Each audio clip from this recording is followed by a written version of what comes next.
File systems. Your computer is equipped with a file system that lets you save and load files. A file is simply a sequence of data, not unlike a string. You create files all the time: text documents, pictures, music, Python files, and so on. These files are organized by your file system. Directories, also known as folders, are a way to group files and other directories together. Because we can put directories inside of directories, we end up with a hierarchical system. Think of files as a house. Directories are neighborhoods, cities, states, and successively bigger ways to group houses.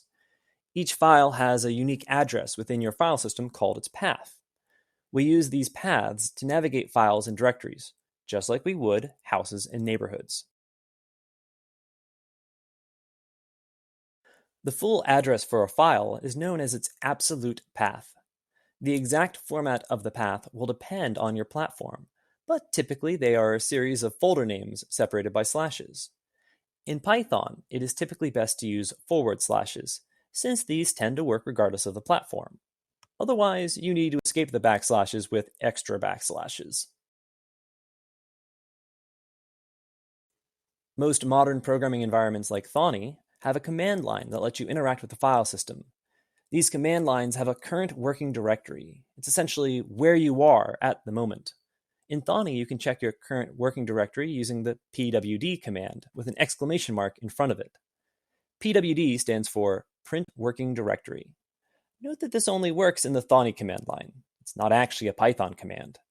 In the regular command line, you would not need the exclamation mark either.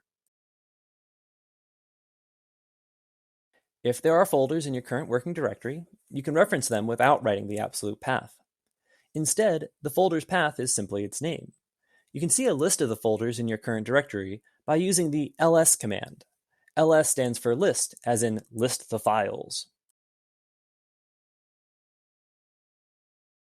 To move from one directory to another, use the cd command. You can move to an absolute path or a relative path. You can also move up a folder level by using a pair of periods. It can be tricky to remember these commands, but knowing how to use them will serve you well when you start working on larger projects.